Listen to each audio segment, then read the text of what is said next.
evolved to the point of asking questions that go beyond primary needs of human existence. They are expected to offer a depth and breadth of vision not available in the rush of everyday life. A university is a place that not only produces knowledge but also produces doubt. A place that is creative and unruly, home to polyphony of voices. It also has a practical objective: to impart skills to get a job or a better job, to improve prospects in life. For the latter reason, their concerns and curricula have to respond in good measure to the requirements of the age. 2 decades earlier, the historian Paul Kennedy penned a volume entitled Preparing for the 21st Century and concluded that 3 elements would be critical to the effort. He listed these as 1. The role of education, 2. The place of women, and 3. The need for political leadership. Each of these, I submit, is relevant to this campus and to us both as a nation and a society in all its diverse segments. Each remains relevant 2 decades later. In fact, the passage of time has reinforced the urgency of achieving a high degree of success in each. I begin with education. The shortfalls are evident. Despite educational achievements by segments of society, the baseline of literacy at the dawn of freedom in 1947 was 12%. It reached 74% in 2011 and is still below the global average of 84%.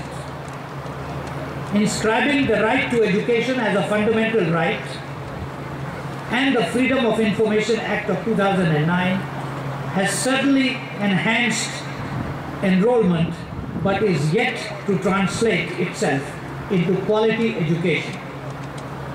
As a result, school leavers often do not have the capacity to imbibe college and university learning, nor have they benefited yet from the new schemes of vocationalization, I beg your pardon, of secondary education. This also holds true of areas of technical and professional education.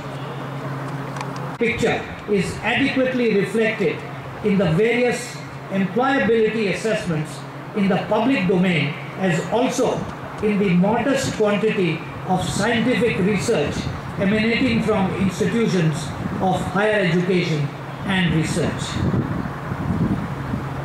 These make depressing reading. This is to be contrasted with levels of educational requirement in the 21st century. 2 ingredients of it are critical.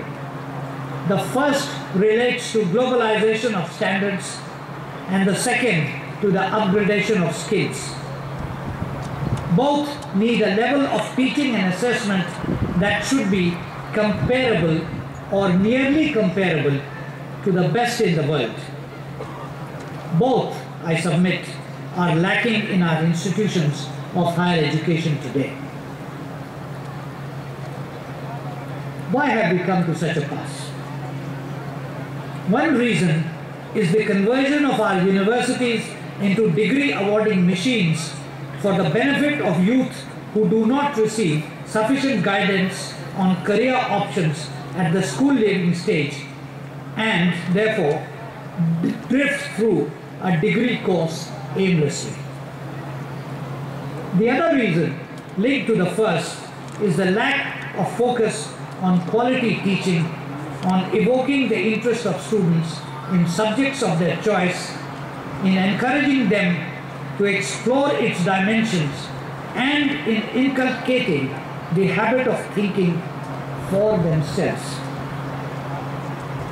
Learning by rote from made-easy books and focusing on model answers to standard questions that examiners set mechanically year after year, thus becomes the hallmark of an average student. Little or no effort is made by the teacher to induce critical and innovative thinking. The curiosity latent in every young mind is not awakened. If the student is the innocent victim of this scheme of things, the teacher often is an accomplice.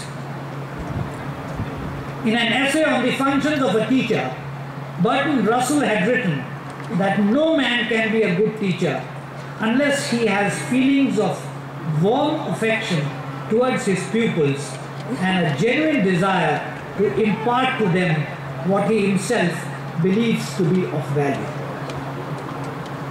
Teaching, in other words, should be a calling of aptitude and necessity. There is a dire need of inculcating this motivation in our colleges and universities. Perhaps the malaise has deeper roots. A major role is played by societal values. Our society is passing through a callously materialistic phase, one in which money has become the measure of all things. Eminent scientist and Bharat Ratna awardee Professor C.N.R. Rao spoke recently about the disinclination amongst the youth to pursue scientific research and innovation and opt instead for more lucrative callings. This trend does not further the requirement of the best minds devoting themselves to fundamental scientific research. Correctives are thus imperative and have to begin here and now. We have to go beyond being affluent hewers of wood and carriers of water, or being IT coolies, and acknowledge that we are living in a highly competitive global society, global knowledge society, with receding horizons in which mediocrity means irrelevance. These same receding horizons beckon us to continue to study our societal environment and retain our focus on areas of social sciences, humanities and languages, particularly those in which the AMUs developed excellence over decades. An involvement with modernity does not imply an abandonment of the past. On the contrary, modern tools of learning can be used with benefit in the pursuit of all disciplines, as is being done in the best universities of the world. So the way out of the present crisis lies in re-emphasizing the need of seeking excellence. Here, no quarters should be asked for, none given. The plea of affirmative action for socially and educationally backward is a valid one. The requirement, however, is for opportunity, not lack of performance. A century back, Allama Iqbal had suggested the corrective. इस दौर में तालीम है अमरोज़े मिल्लत की दवा है खून फासिद के लिए तालीम मिस्ल Nishtar. We were tardy in response. Basad Sala Raham Dush. It is now for all segments of Muslim society in our country and those of it in the AMU to address this challenge without further loss of time. Success will be rewarded by a place in the ranks of the march of humanity in the 21st century. Failure would lead to becoming inconsequential.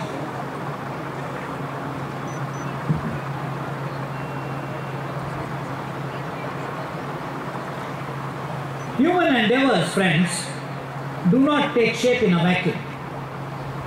The societal ambience is invariably critical. Change is an unavoidable ingredient of all societies. We cannot be an exception, nor can we be irrationally selective. Maulana Azad's advice of October 1947 should be recalled a generation later. अजीजों, अपने अंदर एक बुनियादी तब्दीली पैदा करो, तब्दीलियों के साथ चलो, ये ना कहो कि हम इस तगय्युर के लिए तैयार नहीं थे. One aspect of change pertains to the place of women in society.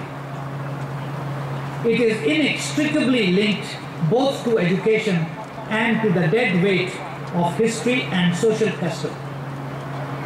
It remains a blind spot for segments of our people, and yet it must be admitted that half the population, half the potential workforce, and those who give first lessons in education and manners to the younger generation cannot be excluded from the benefits of modern education and denied the opportunity to contribute to nation-building efforts.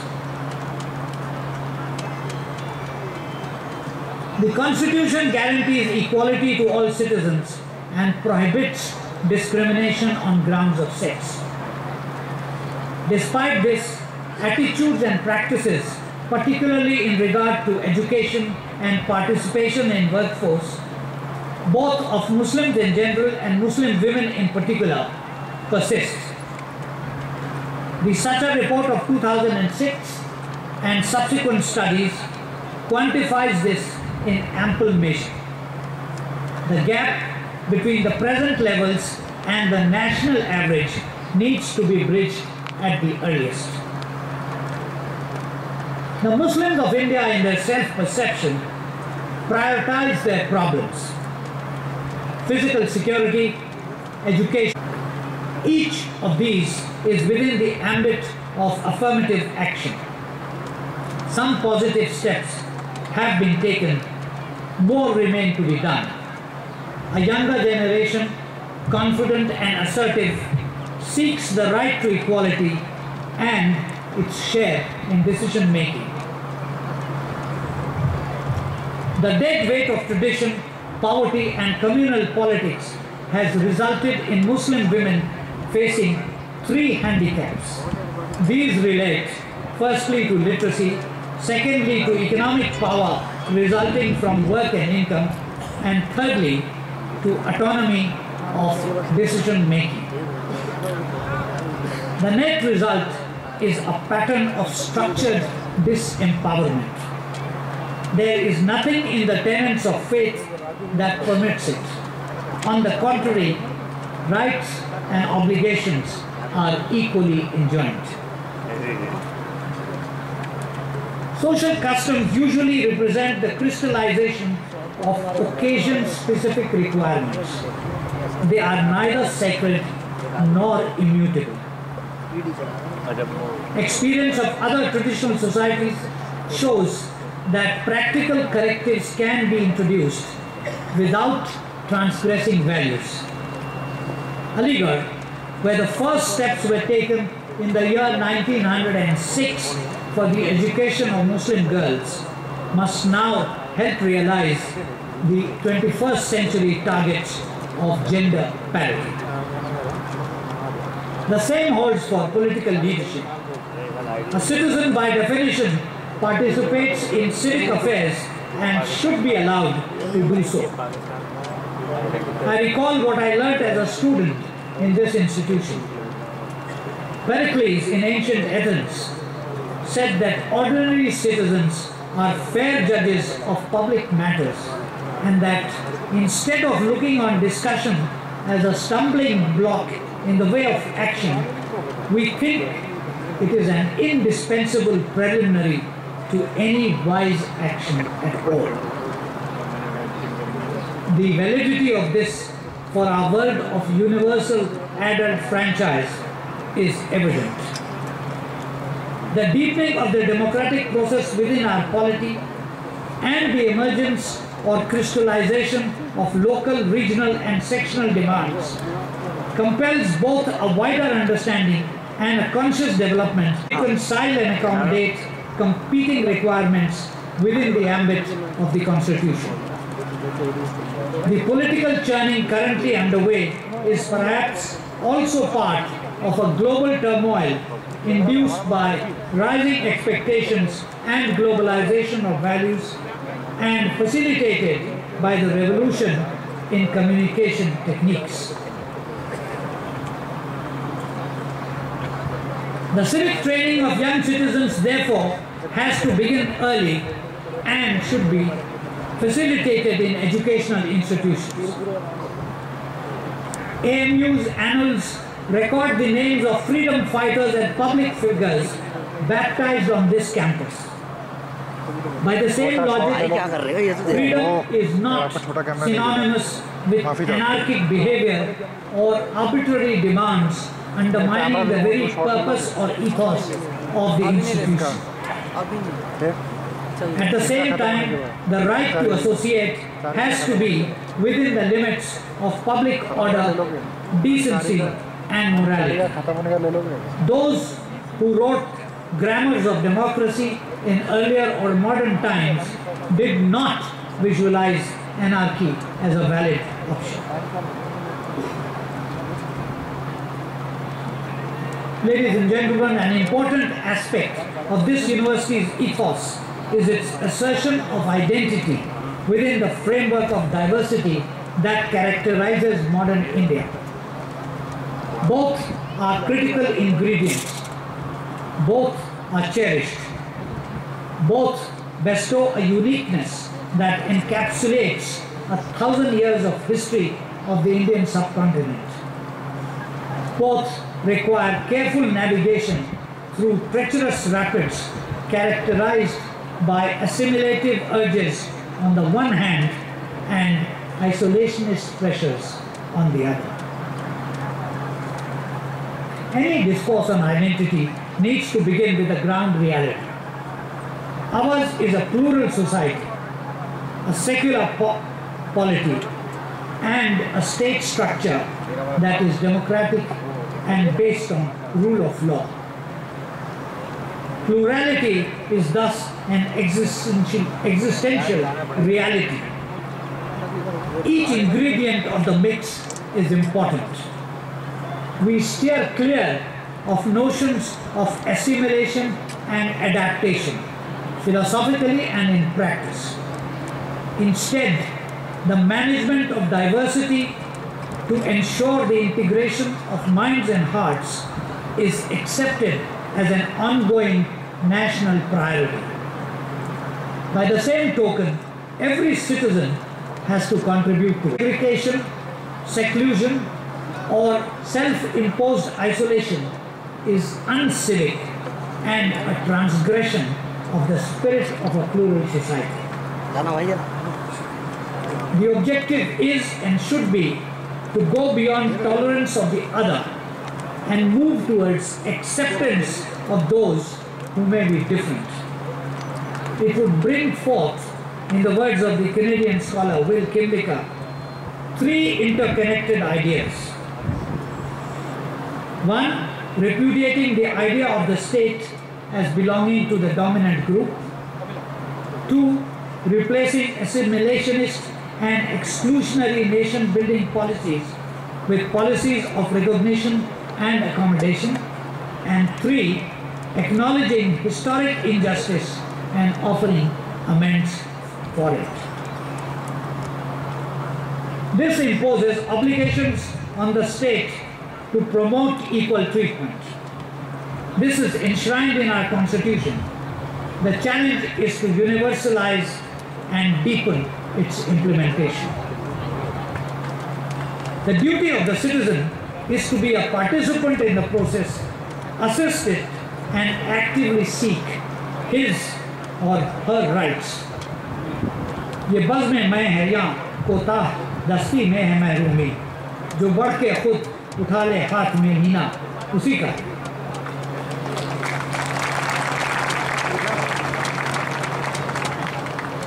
It is in this landscape that I go back to my earlier question of AMU's preparedness in thought and deed to the emerging challenges of the 21st century. I have touched upon some aspects of the challenge. The answer is not with me. I do know it is with the youthful segment of the audience before me. Will they rise to the occasion? Will they eschew mediocrity for excellence and pursue it in curricular and extracurricular fields? Will they help promote gender parity? Will they become active participants and builders in a new, changing India that is taking shape before us? There are times in the lives of individuals and people when the imperative is to go beyond stale logic and pessimism of the intellect and lean instead on the optimism of the will. Such an occasion beckons you today. I repeat what I said on an earlier occasion here.